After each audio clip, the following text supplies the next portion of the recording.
Bonjour à tous et bienvenue sur notre chaîne. Aujourd'hui, nous allons explorer la parabole du semeur, un récit riche en enseignements. Cette parabole, racontée par Jésus dans l'Évangile selon Matthieu, utilise des images simples de la vie quotidienne pour transmettre des leçons spirituelles profondes. Que vous soyez croyant, en quête spirituelle, ou simplement curieux d'en apprendre davantage sur des récits empreints de sagesse, cette parabole a quelque chose à offrir à chacun. Ensemble, nous allons explorer son contexte, sa signification et les réflexions qu'elle peut susciter dans notre vie quotidienne. Lecture de la parabole. La parabole du semeur est une histoire racontée par Jésus et consignée dans les évangiles de Matthieu, Marc et Luc. Pour bien comprendre cette parabole, il est important de situer le contexte dans lequel Jésus enseignait. À cette époque, il s'adressait à des foules nombreuses composées de personnes de toutes origines et croyances. Les paraboles étaient une méthode pédagogique efficace pour transmettre des vérités profondes à travers des récits simples et accessibles. Voici le texte de la parabole, tel qu'on le trouve dans l'Évangile, selon Matthieu. Un semeur sortit pour semer. Comme il semait, une partie de la semence tomba le long du chemin. Les oiseaux vinrent et la mangèrent. Une autre partie tomba sur un sol rocailleux où elle n'avait pas beaucoup de terre. Elle leva aussitôt parce que la terre était peu profonde. Mais lorsque le soleil se leva, elle fut brûlée et sécha, faute de racines. Une autre partie tomba parmi les épines.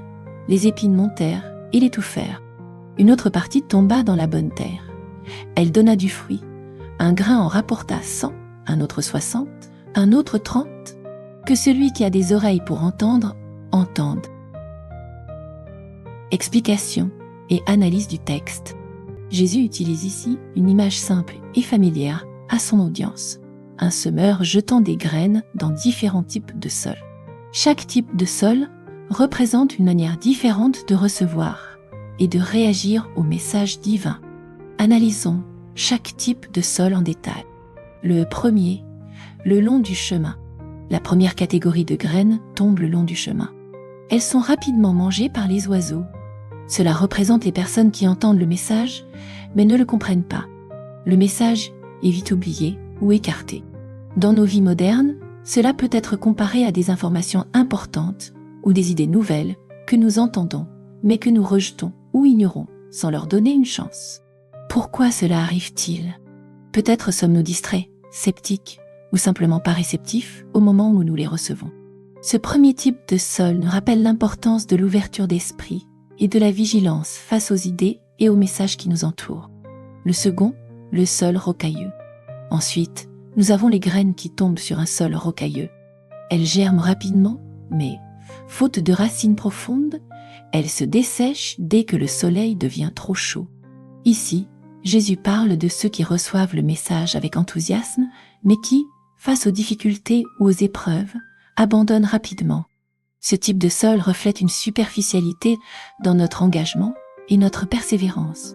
Cela peut nous rappeler des moments où nous commençons un projet ou une nouvelle habitude avec beaucoup d'enthousiasme, mais où nous abandonnons dès que nous rencontrons des obstacles. Par exemple, commencer un régime ou un programme d'exercice avec enthousiasme, mais abandonner dès que cela devient difficile. Le troisième, parmi les épines. Les graines tombées parmi les épines représentent les personnes qui entendent le message, mais se laissent étouffer par les soucis du monde, la séduction des richesses et les plaisirs de la vie. Ce sol épineux est très pertinent pour nous aujourd'hui. Nous vivons dans une époque où les distractions sont omniprésentes, des obligations professionnelles aux réseaux sociaux, en passant par la recherche incessante de confort et de plaisir matériel. Cette partie de la parabole nous pousse à réfléchir sur nos priorités et sur la manière dont nous gérons les distractions et les tentations dans nos vies. Le dernier, sur la bonne terre. Enfin, les graines qui tombent sur la bonne terre germant et produisent une récolte abondante. Ce sol fertile représente ceux qui entendent, comprennent et intègrent le message dans leur vie. Ils deviennent productifs et apportent des changements positifs autour d'eux. Dans notre propre existence, être de la bonne terre signifie être réceptif aux enseignements et aux expériences qui nous permettent de grandir et de contribuer de manière significative à notre communauté et à notre environnement. Par exemple, Suivre un conseil financier judicieux peut nous mener à une meilleure stabilité économique, ou appliquer des principes de bien-être peut améliorer notre santé et notre qualité de vie. Cela demande de la réflexion, de la compréhension et surtout de l'action. La parabole du semeur est une invitation à la réflexion personnelle. Elle nous pousse à nous interroger. Comment réagissez-vous généralement aux conseils ou aux enseignements importants? Les ignorez-vous? Les adoptez-vous avec enthousiasme mais brièvement? Ou les intégrez-vous pleinement dans votre vie? Quelles sont les épines dans votre vie, c'est-à-dire les distractions ou les préoccupations qui empêchent les bons conseils de porter leurs fruits? Pouvez-vous identifier des moments où vous avez vu des résultats positifs en appliquant des enseignements ou des conseils de manière diligente? Être réceptif aux nouvelles idées et perspectives est crucial, non seulement sur le plan spirituel, mais aussi dans notre vie quotidienne. L'ouverture d'esprit nous permet d'apprendre, de grandir et de nous adapter dans un monde en constante évolution. En prenant le temps de comprendre et de réfléchir aux messages que nous recevons, nous pouvons éviter d'être comme les graines tombées le long du chemin. Les défis et les épreuves font partie intégrante de la vie. La parabole nous rappelle l'importance de développer des racines profondes, des convictions solides et une force intérieure pour surmonter les difficultés. Cela peut se traduire par l'investissement dans nos relations, notre santé mentale et physique, et notre développement personnel. Nous vivons dans un monde où les distractions sont omniprésentes. Il est facile de se laisser entraîner par les préoccupations matérielles et les plaisirs éphémères. La parabole nous encourage à évaluer nos priorités et à concentrer nos efforts sur ce qui compte vraiment. Cela pourrait signifier passer plus de temps avec nos proches, s'engager dans des activités qui ont du sens, ou cultiver notre spiritualité. En conclusion, la parabole du semeur, bien que racontée il y a des millénaires, reste d'une pertinence étonnante pour nos vies modernes.